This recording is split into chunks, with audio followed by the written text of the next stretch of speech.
कैसी कहानी सुनाने जा रहा हूं जो असली है, लेकिन सुनते हुए ऐसा लगेगा जैसे किसी डरावनी फिल्म की स्क्रिप्ट हो। यह कहानी है एक रहस्यमयी कातिल की, जिसे लोग कहते हैं फैंटम किलर। एक ऐसा सिरफिरा जिसने 1946 में अमेरिका के एक छोटे से शहर टेक्सारकाना को दहशत में डाल दिया था।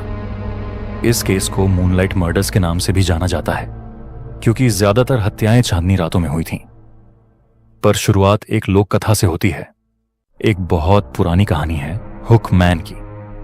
कहा जाता है एक लड़की और लड़का कार में अकेले होते हैं कुछ दूर एक सुनसान जगह पर, और तभी रेडियो पर एक चेतावनी आती है। एक मानसिक रोगी जेल से भाग गया है और उसका ध्यान हाथ नहीं है। वहां बस एक तेज लोहे का हुक है। लड़की डर जाती है और लड़के से कहती है, चलो यहां से चलें। लड़का हंसता है, कहता है कुछ नहीं होगा। लेकिन जब लड़की कार से बाहर निकलती है तो कार के हैंडल पर एक लोहे का हुक लटका हुआ होता है। डरावनी लगती है ना? लेकिन यह कहानी सिर्फ एक डराने वाली कल्पना नहीं थी, क्योंकि 1946 में टेक्सारकाना में जो हुआ वो इस लोक कथा से बहुत मिलता जुलता था। साल था 1946। टेक्सारकाना अमेरिका का एक शांत और सुंदर शहर था जो टेक्सास और अरकानसस की सीमा पर बसा था। लोग एक दूसरे को नाम से जानते थे। बच्चे रात में देर तक बाहर खेलते थे, दरवाजे खुले रहते थे। एक आदर्श शहर जैसा माहौल था। लेकिन सब कुछ बदलने वाला था। 22 फरवरी 1946 की रात जिमी हॉलिस और मैरी जीन लैरी, एक नौजवान जोड़ा, एक मूवी डेट के बाद लौट रहे थे। फिल्म देखने के बाद उन्होंने एक सुनसान रोड पर अपनी कार रोक ली, जिसे लवर्स लेन कहते हैं। रात का समय था, चारों तरफ अंधेरा और सन्नाटा। तभी अचानक एक अजनबी आदमी कार के पास आता है। एक चमकदार टॉर्च सीधा जिमी के चेहरे पर, और फिर आवाज आती है, गाड़ी से बाहर निकलो वरना गोली मार दूंगा। जिमी समझ नहीं पाता कि क्या हो रहा है, लेकिन मेरी जीन की चीख सुनकर उसे समझ में आ जाता है यह मजाक नहीं है। अजनबी ने दोनों को बाहर निकाला। जिमी को जबरदस्ती कपड़े उतारने को कहा गया, फिर पीटा गया और उसके सिर में 3 जगह फ्रैक्चर हो गया।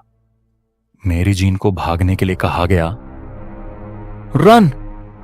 लेकिन जैसे ही वो भागी उसका पीछा किया गया, उसके साथ दुर्व्यवहार किया गया और वो किसी तरह जिंदा बच निकली। उसने पास के एक घर का दरवाजा खटखटाया, बचाओ, मेरी मदद करो। इसी तरह जिम्मी भी किसी तरह सड़क पर पहुंचकर मदद मांगता है। दोनों जिंदा बच गए, लेकिन अंदर से टूट चुके थे। पहले तो लगा कोई पागल लुटेरा रहा होगा, लेकिन फिर यह सिर्फ शुरुआत थी। 23 मार्च 1946 एक और जोड़ा, रिचर्ड ग्रिफिन और पॉली एन मूर, लवर्स लेन पर पार्क करते हैं। अगले दिन उनकी लाश कार में मिली। रिचर्ड घुटनों के बल झुका हुआ था और उसके सिर में 2 गोलियां मारी गई थीं। पॉली पीछे की सीट पर मरी पड़ी थी। पुलिस परेशान थी। कोई गवाह नहीं, कोई सबूत नहीं। केवल एक बात साफ थी, कातिल फिर से लौट आया था। 14 अप्रैल 1946 15 साल की बेटी, जो बुकर एक होनहार लड़की, बेहतरीन संगीतज्ञ, अपने दोस्त पॉल मार्टिन के साथ एक संगीत कार्यक्रम से लौट रही थी, और फिर वो भी गायब हो गए। अगली सुबह पॉल की लाश एक पार्क में मिली। उसे 4 गोलियां मारी गईं। कुछ घंटों बाद एक पेड़ के पीछे बेटी, जो कि लाश मिली, चेहरे पर गोली और शरीर पर चोटों के निशान। शहर सन्न हो गया। अब तक 4 हत्याएं हो चुकी थीं। 4 जवान जिंदगियां, एक ही पैटर्न में, एक ही अंदाज में, और शायद एक ही हत्यारे के हाथों। 3 मई 1946 इस बार हमला हुआ एक शादीशुदा जोड़े पर, वर्जिल और केटी स्टार्क्स। वर्जिल अपने घर में अखबार पढ़ रहा था जब किसी ने खिड़की से गोली मारी। केटी, जो बेडरूम में थी, अपने पति को देखकर बाहर आई और खुद को भी गोली लग गई। लेकिन केटी ने हार नहीं मानी। अपने घायल शरीर को घसीटते हुए वो दरवाजा खोलती है, दौड़ती है, खून से लथपथ, पड़ोसी के घर पहुंची और बच गई। केटी फैंटम किलर से बचने वाली तीसरी पीड़िता बनी। अब पूरा टेक्सारकाना शहर डर के साये में जी रहा था। लोगों ने रात में घर से बाहर निकलना बंद कर दिया। गन शॉप्स खाली हो गए। हर घर में ताले लगे खिड़कियों पर पर्दे और बिस्तरों के पास हथियार रखे जाने लगे। पुलिस, टेक्सास रेंजर्स, एफबी सब लग गए इस हत्यारे को पकड़ने में, लेकिन हर सुराग बेकार निकला। कभी कोई गवाह नहीं, कभी कोई ठोस सबूत नहीं। कई लोगों ने झूठी कबूलनामे दिए। एक आदमी ने तो सिर्फ एक बोतल शराब के बदले यह मान लिया कि वही कातिल है। कभी किसी का झूठा सपना, कभी किसी का टोना टोटका, पर सच्चा कातिल गायब था, जैसे हवा में घुल गया हो। इसीलिए लोग उसे कहने लगे फैंटम किलर। कई नाम सामने आए। सबसे ज्यादा शक गया यूएल स्विनी नाम के एक व्यक्ति पर।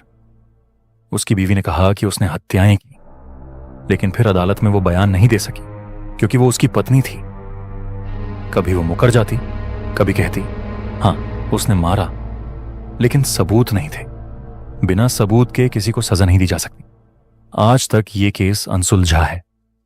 ना कातिल मिला, ना ठोस सबूत, बस डर, दहशत और कहानियां। आज भी टेक्सारकाना शहर में हर साल हैलोवीन के पहले वो पुरानी फिल्म दिखाई जाती है, the town that dreaded sundown. लोग हंसते हैं, डरते हैं और फिर घर चले जाते हैं। लेकिन सच्चाई ये है, ये सिर्फ एक हॉरर फिल्म नहीं थी।